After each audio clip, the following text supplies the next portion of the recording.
단성사, 피카디리. 단성사. 예. 그 다음에 광화문에 국제극장. 네. 그 다음에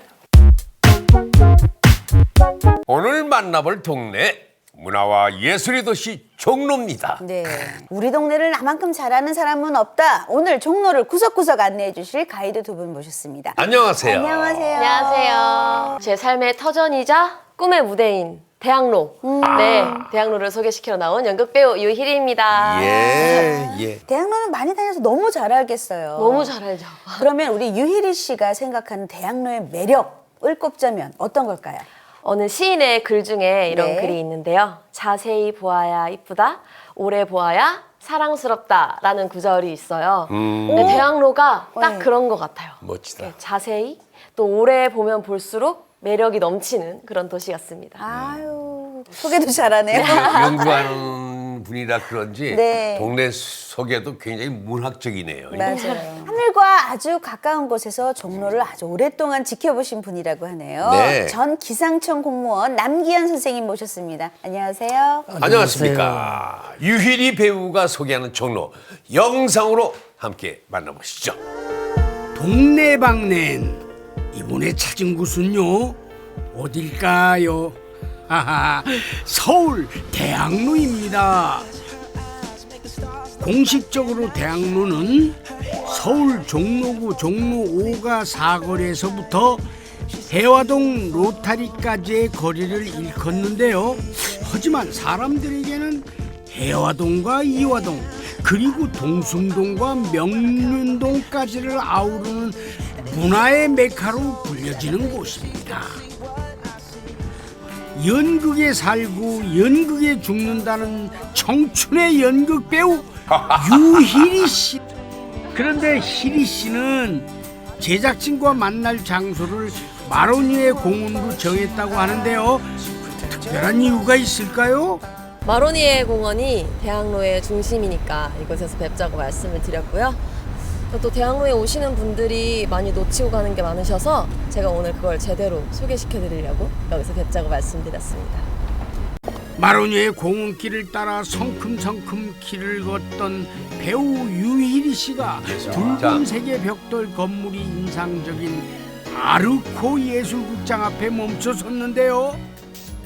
아르코 예술극장은요, 대학로의 거의 대표적인 극장이에요. 그래서 소개를 한번 시켜드리려고 했고, 또 아르코 예술극장하고 저기 보이는 아르코 미술관하고는 우리나라를 대표하는 되게 유명하신 김수근 선생님이 지으신 그런 건물인데, 이 붉은색 벽돌이 이제 좀 메카처럼 여겨져서 또 소개를 해드리려고 했습니다.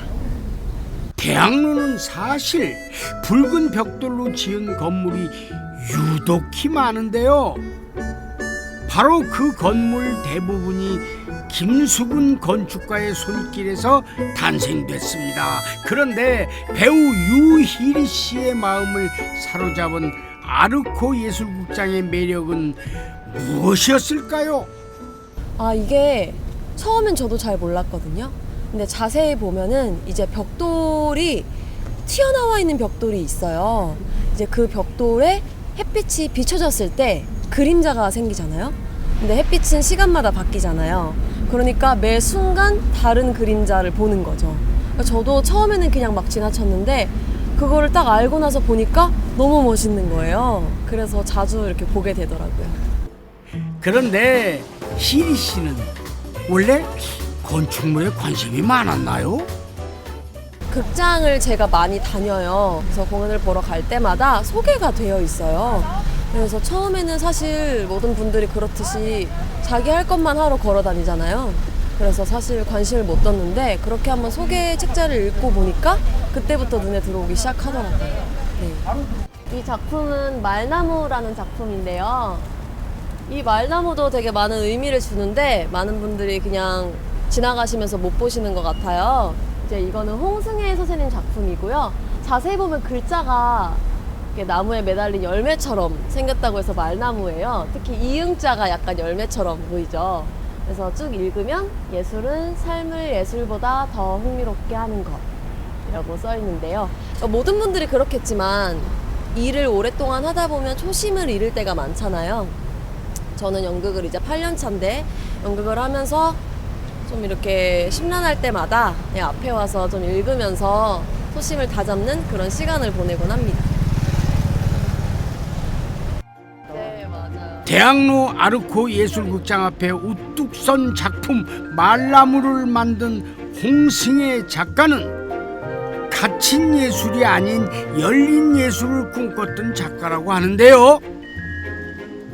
말나무의 글자들처럼 예술이 우리 삶을 더 흥미롭게 한다면 예술적 기운으로 가득한 대학로 역시 우리 삶을 풍성하게 만드는 공간으로 영원히 남지 않을까요? 아, 네. 맞습니다. 아니 무슨 만취의 한 장면을 본 것 같아요. 우리 유일이 씨 너무 이뻐요. 세상에 영화 한 편을 다 보고 온 느낌입니다. 감사합니다. 예. 근데 이 대학로에 마로니에 공원 있잖아요. 그리고 아르코 예술극장, 아르코 미술관에는 또 다른 공통점이 있다는 얘기를 들었어요. 그래요? 네, 맞습니다. 세 곳 모두 서울 미래유산으로 지정되어 있어요. 서울 미래유산으로 지정이 돼 있어요? 네네. 그것도 몰랐네. 왜 들어본 적이 없는 것 같아요. 네. 설명 좀 부탁드릴게요. 네, 서울 미래유산은요, 역사적인 사건이나 인물이 관련된 장소 또는 특색 있는 장소 등 이제 미래 세대를 위해서 보존할 가치가 있는 그런 근현대 유산을 일컫는 말인데요. 서울시가 2013년도부터 유무형 자산을 대상으로 선정을 해오고 있다고 합니다. 그러니까 역사적 장소부터 오래된 음식점 또 가게들까지도 다 포함되는 겁니까? 네네, 다 포함되는 거예요. 자, 이제 여기서 예. 제가 세 분께 예. 문제를 하나 낼 건데요. 퀴즈 타임입니다. 맞춰야 되는데 맞추고 싶다. 네네. 네. 종로에는 서울 미래유산이 총 몇 개가 있을까요? 많은가 봐요. 몇 개? 빨리빨리. 저는 27개. 27개. 오! 이유가 뭐예요? 그 제가 27이라는 숫자를 좋아해요. 선생님이. 나도 한 뭐 거의 60여 개, 70개 뭐 16개, 70개. 두 배로 가시네. 정답은 99개라고 합니다. 99개. 네네. 종로예요? 서울시에, 네네, 종로에만 99개가 있고요. 대단합니다. 네, 서울시에 25개구를 통틀어서 488개가 있는데요. 종로에 99개가 있는 거니까 거의 5분의 1이 있는 거죠. 이야. 역시 종로구만. 우리 유일이 배우가 서울 미래유산으로 지정된 곳을 몇 군데 더 준비하셨다고 하는데 사진이 있다고 해요. 함께 볼까요? 예. 저기 어? 잘 알지? 서울극장이잖아. 어머머머머. 아니 저기가 서울 미래유산으로 지정돼 있는 줄은 몰랐네. 서울극장은 1979년 개관한 최초의 멀티플렉스예요. 종로와 충무로 일대를 대표하는 극장이고요. 우리나라 영화의 역사를 대변하는 그 장소로 가치를 인정받아서 서울 미래유산으로 지정이 됐습니다. 80년대까지 저기가 한국 영화 산업의 메카였잖아요. 예. 그때는 영화 좀 본다 하는 사람들은 다 저기에 모였었어요. 가봤어요? 네, 저는 제 어렸을 때 그 똑순이 때 찍었던 응. 영화가 개봉되기도 해서 네, 제 얼굴을 보면서 저 종로 일대를 우와. 행복하게 지냈건만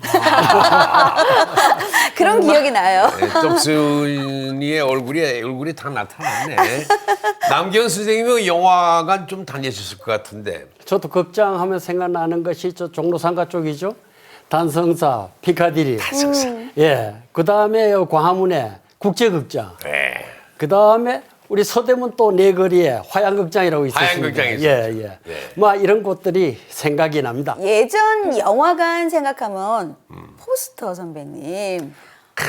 근데 그 포스터 간판이 이렇게 이 그림 화풍이 다 달랐잖아요. 같은 인물인데 아 이건 누구지? 같은 영화인데 이건 야. 누구지? 이렇게 해서 얼굴이 다 달랐어요. 그렇죠? 맞아. 예. 한순간에 그때 그 시절 추억 속으로 쫙 빠져들게 하는 것.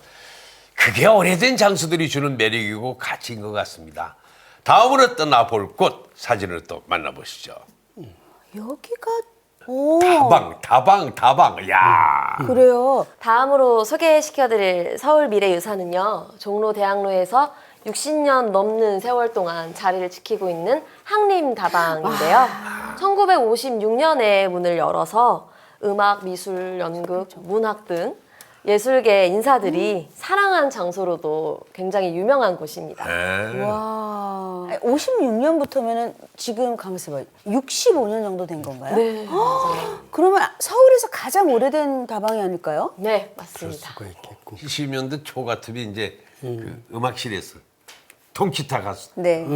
같이 이제 공연하고 할 때였었어요. 맞아요. 선생님 굉장히 유명하셨다고 제가 소문은 들었어요. 난리가 났었다고요. 뭐 그때는 뭐 6.25 난리는 난리도 아니었어요. 우리 또 특별한 자료가 사진으로 준비되어 있다는데 함께 보면서 얘기 나누실까요? 볼거리 많네요. 네. 아, 저게 예. 항림다방의 세월이 담긴 방명록이라고 합니다. 네네, 주인분께서 보물처럼 간직하고 계시다고 해요.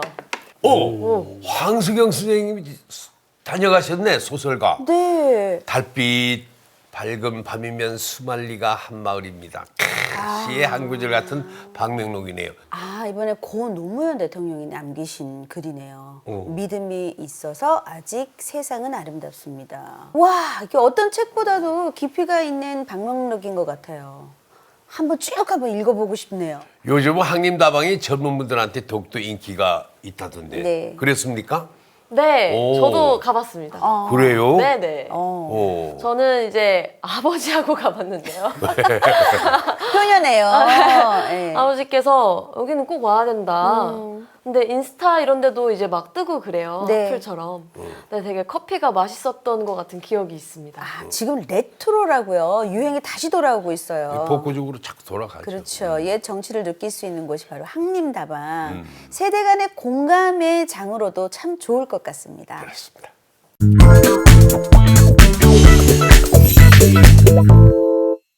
이번에는 종로로 떠나는 역사 여행입니다. 자, 화면을 함께 만나보시죠. 이화동 벽화마을의 역사는 꽤 오래됐습니다.